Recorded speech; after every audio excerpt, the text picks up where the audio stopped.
인물 평전 이 문익환 목사님을 그리며 이 글은 문익환 목사가 1994년 1월 선종하자 함세웅 신부가 문익환 목사를 그리며 쓴 글이다. 지난 1월 18일 저녁 9시 뉴스를 들으면서 나는 참으로 놀랐다. 문익환 목사님께서 선종하셨다는 것이다. 나는 그 자리에서 눈을 감고 한참 생각했다. 그리고 기도드렸다. 사람은 누구나 한 번은 꼭 죽기 마련이다. 어쩔 수 없는 일이다. 냉혹한 현실을 받아들일 수밖에 없다. 그래도 문익환 목사님처럼 사랑하고 존경하는 분의 죽음은 큰 슬픔을 안겨준다. 정신 차리자. 그렇다. 우리는 늘 멋있는 마감을 노래하지 않았던가. 1976년 3월 1일 명동성당에서의 미사 봉헌이 머리에 떠오른다. 그날의 민주구국 선언은 문 목사님의 작품이다. 그것은 유신 암흑 시기의 등불을 밝혀든 참으로 엄청난 모험이었다. 그는 추한 독재자를 무섭게 꾸짖었다.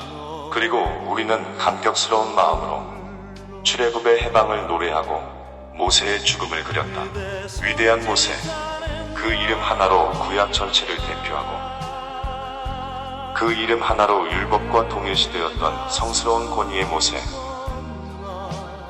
잔인무도한 파라오의 칼을 피해 구사일생으로 목숨을 건진 출생의 신비, 극적인 구출, 동족의 피땀 흘리는 모습을 보고 의분을 느꼈던 모세.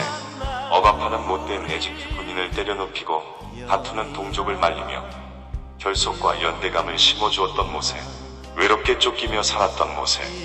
가시덤불 불꽃 속에서 하나님을 체험하고는 동족의 아픔과 울부짖음, 그 한복판에 뛰어들어 파라오와 일대 격전을 벌였던 모세. 백성들, 무딘 백성들, 고집스러운 백성들, 노예의 속성을 버리지 못한 그 무리들을 이끌고 갈대바다를 건너 시나이 반도를 지나 사막과 거친 땅, 갈증, 배고픔, 이웃 부족의 침략, 불신과 대항, 온갖 역경을 넘어 이제 적과 꿀이 흐르는 약속의 땅을 눈앞에 둔 바로 그 시점에 모세는 세상을 떠나게 된 것이다. 약속의 땅을 밟아야 할 모세는 느보산 비스가 보물 위에서 그곳을 바라보며 죽어야 했다. 모세의 마음속에 어떤 생각이 오갔을까? 만감이 교차했으리라. 어찌 갈등이 없었으랴. 그러나 그는 소명의 실현을 확신하고 세상을 떠났다. 그런데 이상한 일이다. 모세는 죽는 순간까지 맑은 눈을 지녔다. 그의 눈에서는 죽은 후에도 총기가 빛났다. 신명기 347. 참으로 모세는 위대한 하나님의 일꾼이다. 약속의 땅을 밟지 못했어도 그는 히브리인들의 영원한 해방자이며 약속의 땅에 이미 도달한 선취자이다. 때문에 모세는 우리의 선구자이다. 죽는 순간까지 죽으면서도 맑은 눈과 총기를 지녔던 모세를 노래하며 우리는 독재 타파와 함께 민주화를 이룩할 희망의 젊은이들을 눈앞에 그리고 있었다. 그리고 그 이후 문 목사님은 무려 6차례나 옥고를 치르셨다. 문익환 목사님의 죽음, 문득 모세를 노래했던 그날 강론이 머리에 떠오르며 이분의 삶이 바로 모세의 삶이란 생각이 들었다. 통일의 선구자 문익환 목사. 통일을 보지 못했지만 그는 이미 통일을 선취한 그리고 통일을 이룩한 분이다. 1989년 4월 불현듯 북경을 통해 평양을 방문한 문익환 목사. 반세기를 두고 세뇌당했던 저주의 대상 김일성을 얼싸안고 통일을 얘기했던 문익환 목사. 그때에는 모두가 그를 경솔했다느니 또는 노망기어린 돈키호테, 시계 행동 정도로 낮게 평가했다. 국가보안법의 벽, 휴전선의 장벽을 깬 그분의 결단은 이제 역사의 큰 평가를 받게 되었다. 어리석은 우리가 선각자의 뜻을 헤아리지 못했다. 꿈을 노래하고 시를 살았던 그는 서울역 매표소에서 평양행 기차표를, 간도행 기차표를 달라고 했다. 매표소 직원은 헛소리인 줄 알고 잘못 들은 줄 알고 어디요? 하고 크게 되묻는다. 그래요, 평양이요. 간도행 기차표요. 하고 그는 크게 대답했다. 왜 못 가? 내 고향 간도, 내 조국 평양 땅을 왜 못 가? 그리고 그는 훌쩍 평양으로 간 것이다. 참 대단한 분이다. 김일성을 껴안았던 분이다. 그의 어머님께서 병상에 누워 임종하시기 전에 들려주셨다는 말씀이 또 생각난다. 목사가 품어야지. 잘한 일이야. 통일은 됐어. 훌륭한 어머니의 훌륭한 아들이다. 그분의 어머님은 장례식 때 판관 드보라에 비유되었고 문 목사님은 모세를 연상케 했다. 성서적 삶을 살았던 믿음의 가정.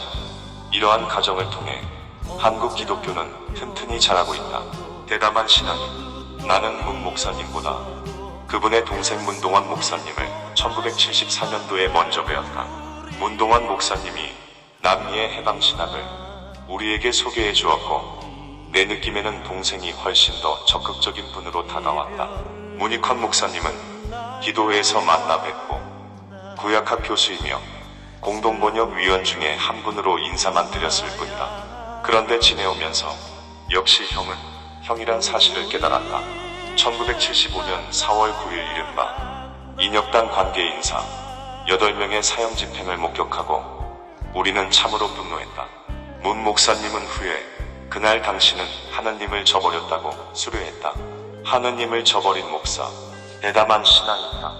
그리고 그는 억울한 이들을 위하여 투신하고 감옥에 묶여 있으면서 하느님을 되찾았노라고 고백했다.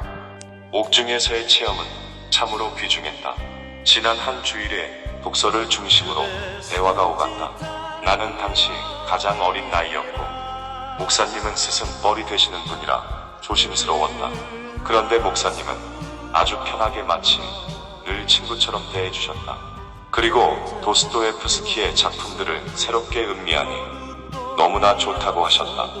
내가 어렸을 때 이 작품들은 모두 금서였는데 그 작품의 독후감을 쓰는 것이 방학 숙제여서 지도신부님의 특별 허락을 받고 그 작품들을 읽은 적이 있다고 말씀드리니 그분은 허어 웃으셨다. 솔직히 나는 감옥 생활이 별로 달갑지 않았는데 그분은 늘 여유를 갖고 감옥 생활을 즐기시는 것 같았다. 부인께서 면회 오신 말씀을 한참 하시다가는 아참 신부들에게는 미안한데 하시면서 유머도 잊지 않으셨다. 만나면 우리는 늘 선과 절대자, 국가제도, 종교의 본질, 분열된 교회의 모습 등을 얘기하면서 신학적 종합을 꾀하기도 했다. 개신교 신학의 자율성과 과감성. 나는 목사님을 통해 교회의 역사적 틀을 넘어서는 용기를 배웠다. 어느 날 마리아론을 언급하다가 목사님은 함신부 결국 마리아는 미혼모가 아닐까. 남편 없는 여인을 승화하고 아버지 없는 자식을 고백하는 삶이 구원의 삶이 아닐까 하고 말씀하셨다. 나는 지금 그 말씀의 깊은 뜻을 되새기고 있다. 목사님은 외가 쪽이 천주교 신자였다고 말씀하시면서 성당 분위기가 좋다고 말씀하셨다. 우리가 주최하는 미사에 오셔서 늘 성체를 영하시곤 했다. 마리아 공경에 대해서도 적극적이셨다. 너무도 당연하다는 것이다. 이 점에서는 오히려 개신교의 편협한 자세를 스스로 비판하셨다. 1977년 3월 대법원의 확정 판결이 난 날 목사님은 교도관을 불러 머리를 빡빡 깎으셨다. 스스로 머리를 깎으신 것이다. 나도 한때 삭발례를 받았다. 그런데 우리에게는 그것이 한낱 예식이었을 뿐 생활화되지 못했다. 나는 결국 후에 머리를 깎였다. 스스로 깎은 머리와 깎여진 머리. 아마 이것이 개신교와 가톨릭의 차이, 자주적 믿음과 종속적 믿음의 차이라고 반성해본다. 문규현 신부와 임수경 양이 감옥에 있을 때 임수경 양의 북한 방문기 출판 모임이 있었다. 감옥에 갇혀 계셨던 목사님은 부인을 통해 축사를 보내셨다. 당신이 평양 방문을 마치고 꼭 판문점을 통해 서울로 오고 싶었는데 북한 당국에서 너무나 만류해서 그만두셨다는 것이다. 혹시 판문점 통과가 남북 사이를 거북하게 하면 안 되겠다는 생각에서였다. 어쨌든 판문점을 지나오지 못한 것이 늘 서운했는데 지금 생각해보니 너무나 잘했고 거기에는 하느님의 더 큰 계획이 있으셨던 것 같다는 것이다.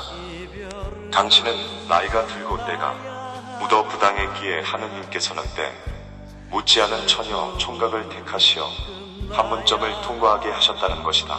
옥바라지하던 부모와 가족, 안타까워하며 가슴 아파하던 참석한 사람 모두가 목사님의 기발한 해석을 듣고 웃음의 꽃을 피웠다. 여유와 웃음, 진지한 결단 속에서 그는 늘 다른 이의 말을 귀담아 듣는다. 그리고 선뜻 자신의 주장을 양보하고 많은 이의 합의를 따른다. 그는 자신이 가야 할 곳, 자신을 부르는 곳, 그곳이 어디든지 마다 않고 그곳으로 발걸음을 옮긴다. 목사님을 배울 때마다 믿음의 신선함, 삶의 젊음을 체험한다. 이런 연세에 이런 정신에 사제 한 분이 우리에게 계셨더라면 얼마나 한국교회가 활기에 차 넘쳤을까 하는 꿈같은 생각으로 나는 문 목사님과 개신교를 지금도 늘 부러워하고 있다. 밤거리에 돋보이는 숱한 십자가, 큰 건물의 성당과 예배당, 그 모두가 과연 골고다의 십자가, 예수의 처절한 죽음, 고뇌와 절규를 몸소 체험하고 있는가를 고민하시던 목사님. 지난해 성탄 직전에는 법률련 해체와 관련 새로운 통일운동체의 건설을 위해 밤늦게까지 토론하시며 호소하시던 목사님. 그분은 이제 한국교회의 정화와 일치, 그리고 민족 통일을 위한 선구자로 하늘에서 활짝 웃음던 모습으로 우리를 바라보고 계신다. 아니, 그분은 우리 모두의 마음속에서 통일의 불씨가 되어 우리와 함께 영원히 살아계신다. 하느님, 문익환 목사님과 같이 우리 모두 훌륭한 투신의 삶을 살게 하소서.